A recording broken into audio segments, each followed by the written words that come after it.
तो नमस्कार दोस्तों, एक बार फिर से स्वागत है आपका हमारे YouTube चैनल जेडी कंप्यूटर में। दोस्तों, जैसे कि आपको पता है, हम जब भी आते हैं न्यू जानकारी के साथ आते हैं, तो आज हम फिर हाजिर हुए एक और न्यू जानकारी के साथ, एक और लेटेस्ट अपडेट के साथ। उससे पहले दोस्तों, यदि आपने हमारे चैनल को सब्सक्राइब नहीं किया है तो प्लीज़ चैनल को कर लीजिए यहाँ से सब्सक्राइब और कर लीजिए इस बेल आइकन को प्रेस, ताकि इसी तरीके से हम जो भी नया वीडियो बनाएं वो सबसे पहले आप तक पहुंच सके। चलिए दोस्तों, बात करेंगे दोस्तों न्यू जानकारी, न्यू अपडेट, जो कि दोस्तों यहाँ पर आपको मिलेगा पीबी की ओर से। जी हाँ दोस्तों, यहाँ पर पीबी की ओर से फाइनली यहाँ पर आपके फॉर्म आ चुके हैं। उच्च माध्यमिक वर्ग एक, संविदा शाला शिक्षक वर्ग एक के फॉर्म की फुल नोटिफिकेशन, नियम पुस्तिका, रूल बुक डाउनलोड हो चुकी है, जारी हो चुकी है। तो इससे संबंधित दोस्तों हम आपको सारी जानकारी बताएंगे, क्योंकि यहाँ पर आपको जानकारी होने वाली है बहुत ही काम की।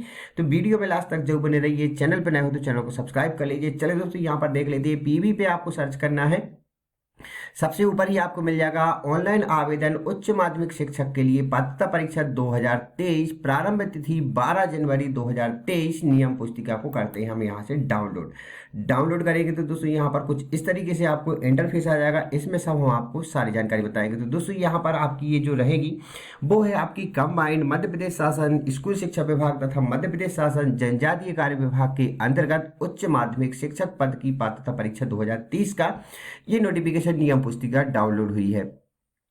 12 जनवरी 2023 से फॉर्म भरना स्टार्ट हो गई। 27 जनवरी तक आप इस फॉर्म को कर सकते हैं कंप्लीट। यदि आपके फॉर्म में कोई होती है त्रुटि या त्रुटि सुधार करना चाहते हैं, संशोधन करना चाहते हैं, तो 12 जनवरी से ही लेके 1 फरवरी तक आप यहां पर कर सकते हैं। बहुत जल्दी दोस्तों यहां पर आपका पेपर होने वाला है। 1 मार्च 2023 से बुधवार से आपके प्रारंभ हो जाएंगे पेपर। अब बात कर लेते हैं दोस्तों यहाँ पर थोड़ा सा फीस के क्राइटेरिया का। तो फीस के क्राइटेरिया की बात करें तो 500 रुपये रहेगा प्रति प्रश्न पत्र। प्रति प्रश्न पत्र का मतलब ये है कि दोस्तों यदि आप एक से अधिक सब्जेक्ट के लिए अप्लाइबल है तो आपको यहाँ पर जनरल कैंडिडेट को 500 रुपये प्रति प्लस 100 रुपये प्रति प्रश्न पत्र आपको देना पड़ेगा विभागीय। टोटल 600 रहेगा। मतलब यहाँ पर दोस्तों आपके लिए 600 रहेगा। और साथ ही दोस्तों यहाँ पर आपका 60 रुपये एमपी ऑनलाइन पोर्टल शुल्क दे रहेगा, 660 रुपये रहेगा। यदि आप 2 फॉर्म के लिए अप्लाई करना चाहते हैं तो यहाँ पर आपको लगेगा 1260 रुपये।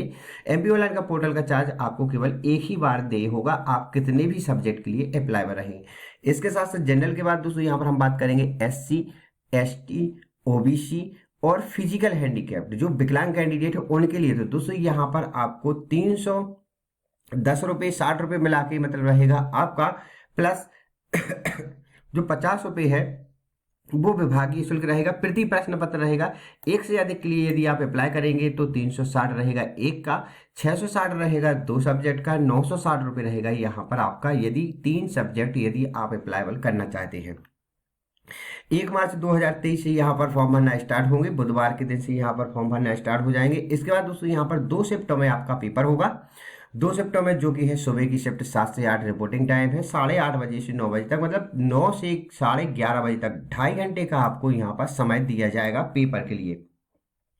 दोपहर की शिफ्ट रहेगी, जो रिपोर्टिंग टाइम है 12 से 1 रहेगा। 2 बजे से 4:30 बजे तक आपको यहाँ पर पेपर रहेगा सेकंड शिफ्ट में। अब दोस्तों यहाँ पर हम बात कर लेते हैं कौन कैंडिडेट यहाँ पर अप्लाई कर सकता है, कौन कैंडिडेट यहाँ पर अप्लाई नहीं कर सकते हैं और क्या क्या इसका क्राइटेरिया रहेगा। तो यहाँ पर इंडेक्स में आएंगे तो आपको यहाँ पर नियम पुस्तिका मिल जाएगी। परिसंचलन जो रहेगा मध्य प्रदेश कर्मचारी चयन मंडल का, वो रहेगा 5 से 15 पेजेस पे। यहाँ पर आपको जो पाठ्यक्रम है, जो आपका सिलेबस है, वो मिलेगा 16 नंबर से लेके 56 पेज तक। ये जो मुख्य सदय है एलाइड सब्जेक्ट, इसको हम जरूर देखेंगे 57 पेज से 63 पेज पे, और बाकी की यहाँ पर जानकारी। तो सबसे पहले दोस्तों यहाँ पर हम देख लेते हैं आपकी एजुकेशन क्वालिफिकेशन क्या रहेगी।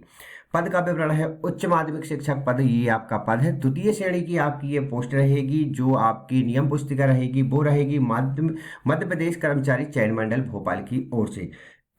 शैक्षणिक सत्र की बात करें, शैक्षणिक अर्हता की बात करें तो संबंधित विषय में द्वितीय श्रेणी में स्नातकोत्तर उपाधि के साथ साथ बीएड या उसके समकक्ष आप पास आउट होना चाहिए। आपके पास पोस्ट ग्रेजुएशन की डिग्री हो जो कि यहाँ पर संबंधित विषय के साथ हो, प्लस बीएड आपके पास होना अनिवार्य रहेगा। साथ ही दोस्तों यहाँ पर यदि आप संस्कृत पाठशाला में उच्च माध्यमिक यदि आपने संस्कृत से किया है, जिसमें आपका साहित्य या व्याकरण आदि में मान्यता प्राप्त संस्था विद्यालय से द्वितीय श्रेणी में किया है, तो उनके लिए दोस्तों यहाँ पर बीएड की अनिवार्यता नहीं रहती है। जिन्होंने पीजी किया है संस्कृत में साहित्य और व्याकरण से, उनके लिए बीएड आवश्यक नहीं है। इसके साथ साथ दोस्तों यहाँ पर जो पास होने का क्राइटेरिया है वो आपका वहीं का जन का दिया गया है, जिसमें दोस्तों यहाँ पर SC ST OBC physical handicapped candidate और EWS कैंडिडेट 50% मार्क्स के साथ पास होंगे।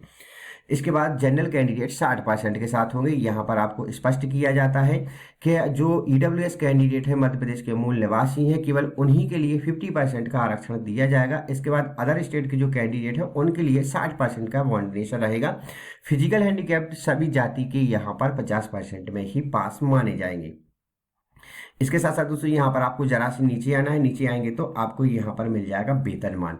वेतनमान की बात करें तो एमुलेटेड जो वेतन रहेगा 36,200 प्लस महंगाई भत्ता रहेंगे। महंगाई भत्ते में दोस्तों यहाँ पर आपको TADA, हाउस रेंट अलाउंस, बाकी सारी जानकारी आपको यहाँ पर दी जाएगी।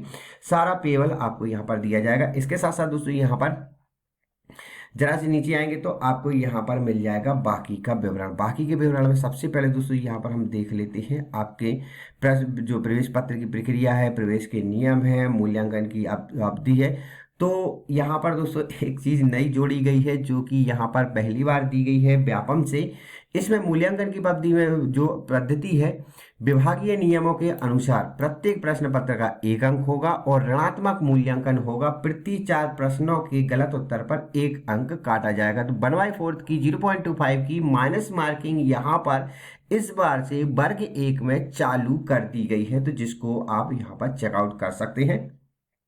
माइनस मार्किंग यहाँ पर आपकी रहेगी। इसके साथ साथ दोस्तों यहाँ पर जरा से नीचे आएंगे तो नीचे जो बाकी जानकारी है वो भी आप यहाँ पर वीडियो के डिस्क्रिप्शन बॉक्स में लिंक मिलेगी, वहां से आप इसको चेकआउट करेंगे, स्वयं इसको पढ़ सकते हैं। इसके साथ साथ दोस्तों यहाँ पर आप देख लीजिए, आपको फॉर्म भरने के लिए हम आपको बता देंगे किस तरीके से आपको फॉर्म भरना है। जैसे इसकी लिंक आएगी उसके अनुसार आपको यहाँ पर फॉर्म भरना है। फॉर्म का जो पेमेंट रहेगा MP ऑनलाइन के माध्यम से भी कर सकते हैं, भीम UPI और सभी जो आपके रहेंगे उनसे कर सकते हैं। यहाँ पर आप देख लीजिए, प्रवेश की जो फॉर्म भरने की है 12 जनवरी से रहेगा, 27 जनवरी तक फॉर्म भर सकते हैं। 2 सिफ्टों में पेपर होगा। पेपर का आपका विवरण दिया गया है। यदि कियोस्क के माध्यम से भरेंगे तो 60 रुपया एक्स्ट्रा दे होगा। बाकी यहाँ पर आपका जो प्रति प्रश्न पत्र है वो आपको विवरण यहाँ पर दिया गया है। इसके साथ साथ दोस्तों यहाँ पर आपको यदि करेक्शन कराना चाहते हैं तो 40 रुपये यहाँ पर पोर्टल शुल्क देके आप करेक्शन करा सकते हैं। सेंटरों की बात कर लेते हैं तो मध्य प्रदेश के टोटल 17 जिलों में यहाँ पर सेंटर रखे गए हैं, जो कि यहाँ पर आप चेकआउट कर सकते हैं सेंटरों के बारे में। इसके साथ साथ दोस्तों यहाँ पर हम बात कर लेते हैं सिलेबस के बारे में। सिलेबस के बारे में बाकी के बाद में तो यहाँ पर 150 अंकों का प्रश्न पत्र होगा। परीक्षा की अवधि 2.5 घंटे की रहेगी। MCQ लेवल के बहुविकल्पीय ऑप्शनल पेपर आएगा, जिसमें दोस्तों यहाँ पर एक प्रश्न के 4 उत्तर होंगे। प्रत्येक उत्तर के लिए आपको सही एक अंक दिया जाएगा और यदि आप गलत करते हैं तो 1 अंक काटा जाएगा, जो कि 4 प्रश्नों के अकॉर्डिंग 0.25 की यहाँ पर 1/4 की माइनस मार्किंग रहेगी। प्रश्न पत्र 2 भागों में रहेगा। पहला भाग जो कि है आप यहाँ पर देख सकते हैं। पहले भाग में सामान्य हिंदी आएगी, जो कि 8 क्वेश्चन रहेंगे, 8 मार्क्स रहेंगे। सामान्य अंग्रेजी आएगी, 5 क्वेश्चन, 5 मार्क्स रहेंगे। जिसमें दूसरे यहाँ पर थर्ड पार्ट रहेगा, उसमें देख लीजिए सामान्य ज्ञान, समसामयिक की घटना, तार्किक ज्ञान एवं अंकिक जो योग्यता है वो रहेगा। 7 क्वेश्चन, 7 मार्क्स रहेंगे।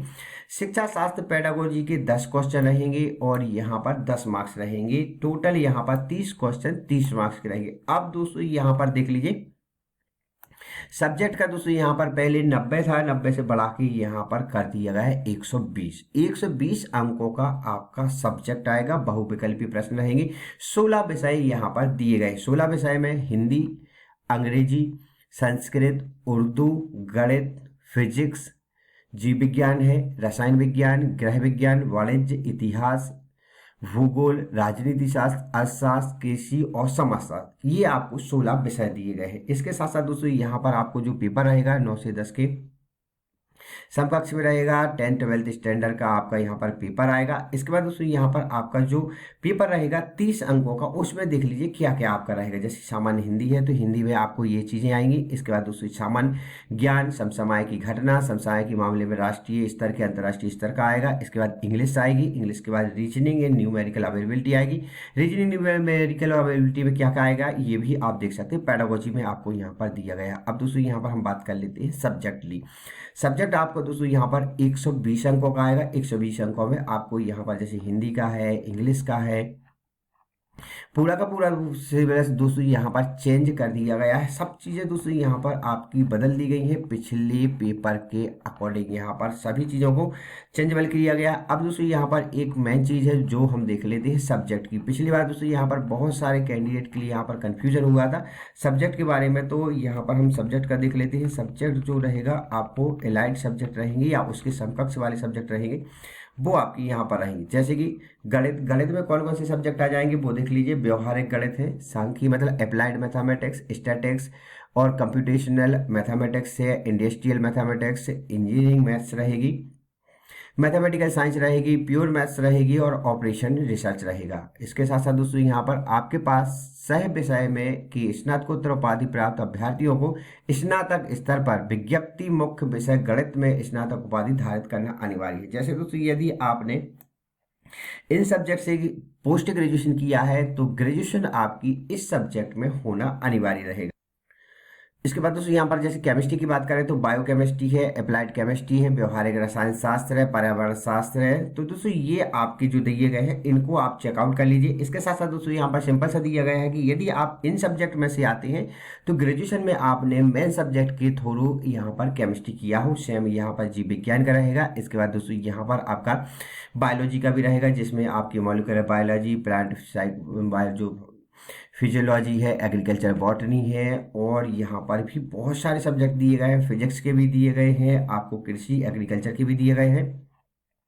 हिंदी में आपका लिंग्विस्टिक है, ट्रांसलेशन साइंस और संस्कृत रहेगा। हिंदी और हिंदी साहित्य के अंतर्गत संस्कृत में भी यहाँ पर दिया गया है। ये जो सब्जेक्ट आपका यहाँ पर होना अनिवार्य रहेगा मुख्य विषय के रूप में, तो ही आप यहाँ पर इसको अप्लाई कर सकते हैं। थोड़ा सा चेंजेबल करके दिया गया है। जैसे भाषा विज्ञान का है, यदि आप लिंग्विस्टिक से हो, अनुवाद विज्ञान से हो या संस्कृत से हैं तो सह विषय के स्नातकोत्तर उपाधि प्राप्त अभ्यर्थियों को स्नातक स्तर पर विज्ञापित मुख्य विषय हिंदी में स्नातक उपाधि धारित करना अनिवार्य रहेगा। आपका यहाँ पर सब्जेक्ट होना चाहिए। भूगोल का भी यहाँ पर दिया गया है, हिस्ट्री का भी दिया गया है, सोशियोलॉजी का भी दिया गया है, सोशल वर्कर यदि आप है, एंथ्रोपोलॉजी है या फिर सोशल एंथ्रोपोलॉजी है। तो ये दोस्तों ये आप पूरा देख लीजिए, इसको जरूर चेकआउट कर लीजिए क्योंकि यहाँ पर ये थोड़ा सा चेंज करके दिया गया है। यहाँ पर देख लीजिए अप्लाइड शब्द का अर्थ प्रायोगिक व्यवहारिक अनुप्रयोग होता है अतः स्नातकोत्तर स्तर पर मान्य ऐसे मुख्य विषय सह विषय जिनके आगे अप्लाइड लिखा होगा वे भी मान्य किए जाएंगे आपके सब्जेक्ट। मतलब इस बार दोस्तों यहाँ पर आपको सभी जो सब्जेक्ट रहेंगे उनके अकॉर्डिंग आप यहाँ पर अप्लाई कर सकते हैं। तो ये पूरा नोटिफिकेशन है जिसको मैंने दोस्तों यहाँ पर चेकआउट किया है। फिलहाल के लिए दोस्तों इतना ही। वीडियो अच्छा लगा प्लीज लाइक करना, चैनल को सब्सक्राइब कर लेना। आपके मन में कोई डाउट होता है दोस्तों तो आप मुझे कमेंट कर सकते हैं। तो फिलहाल के लिए दोस्तों इतना ही। जय हिंद।